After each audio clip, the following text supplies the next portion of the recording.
हिंदू धार्मिक कथाओं में असुर, दैत्य, दानव, राक्षसों और पिशाचों का वर्णन मिलता है। हम सभी लोग इन्हें एक ही मान लेते हैं, लेकिन ये सभी अलग अलग हैं। आइए दोस्तों, इन सभी के बीच के अंतर को जानते हैं। नमस्कार दोस्तों, आप सभी का स्वागत है हमारे YouTube चैनल श्री सार में। महर्षि कश्यप ने ब्रह्मपुत्र प्रजापति दक्ष की 17 कन्याओं से विवाह किया था, जिससे समस्त जातियों की उत्पत्ति हुई। ये भी उनमें से ही हैं। लेकिन इनमें से 2 प्रसिद्ध पत्नियां दिति और अदिति थीं। अदिति के गर्भ से 12 आदित्यों का जन्म हुआ, जिन्हें देवता कहा गया। दिति के गर्भ से हिरण्यकश्यप और हिरण्याक्ष 2 दैत्यों का जन्म हुआ। दिति के पुत्र होने की वजह से इन्हें दैत्य कहा गया। ये देवताओं के सौतेले भाई थे और इन्हीं से दैत्य जाति का आरंभ हुआ। असुर, ऋग्वेद में कई बार असुर शब्द का प्रयोग हुआ है। इंद्र को भी कई स्थानों पर असुर कहकर संबोधित किया गया है। अथर्ववेद में असुरों या व्रात्यों को सम्मान देते हुए इन्हें पूजनीय कहा गया है। पुराणों में दैत्यों, दानवों और राक्षसों के लिए असुर शब्द का प्रयोग किया जाने लगा, क्योंकि ये सभी वेद प्रक्रिया का पालन नहीं करते थे और सुरों यानी देवताओं के विरोधी थे। इसीलिए इन सब के लिए असुर शब्द का प्रयोग किया गया। असुर प्राचीन आर्य ही थे। दानव भी एक प्रकार की आर्य जाति ही थी।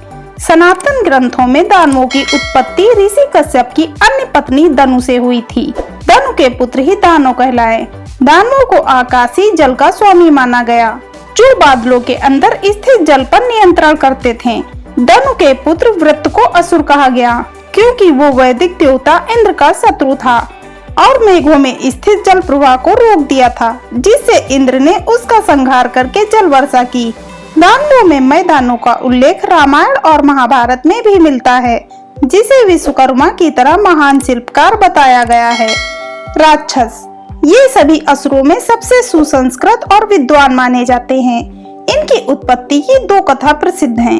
एक कथा के अनुसार महर्षि कश्यप और दक्ष पुत्री सुरसा के पुत्र राक्षस कहलाए, लेकिन राक्षसों की उत्पत्ति की दूसरी कथा अधिक मान्य है, जिसके अनुसार ब्रह्मा जी के क्रोध से हेत और प्रेहेत नामक 2 असुरों का जन्म हुआ और वहीं से राक्षस वंश की शुरुआत हुई।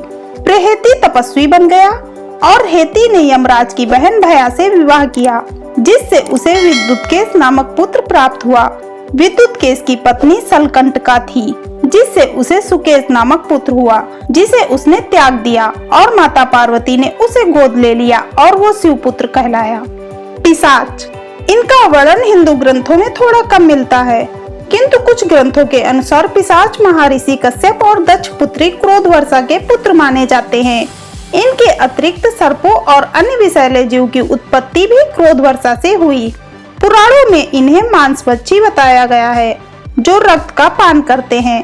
अन्य सभी असुर भी निशाचर होते थे, किंतु पिशाचों को पूर्ण रूप से निशाचर माना गया है।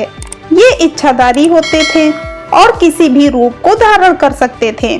पश्चिमी संस्कृत में वैम्पायर का जो वर्णन किया जाता है, वो वास्तव में हमारे पिशाच का ही स्वरूप है। वेताल, पिशाचों में जो सर्वाधिक शक्तिशाली होते थे, उन्हें ही वेताल कहा जाता था। कई स्थानों पर इन्हें पिशाचों का स्वामी भी बताया गया है। शैव धर्म में इन्हें भगवान शंकर का गण और कई स्थानों पर उनका वाहन भी कहा गया है। कुछ स्थानों पर इन्हें मां शांता दुर्गा का भाई भी माना गया है। ये काल भैरव के भक्त और सेवक के रूप में नियुक्त होते थे। वेतालों में एक शाखा अग्र वेताल की मानी गई है, जो माता काली के भक्त थे। गोवा के अमोना गांव में वेताल स्वामी का विश्व प्रसिद्ध मंदिर भी है। अगर आप लोगों को वीडियो पसंद आई हो तो वीडियो को लाइक, शेयर और चैनल को सब्सक्राइब करना ना भूलें।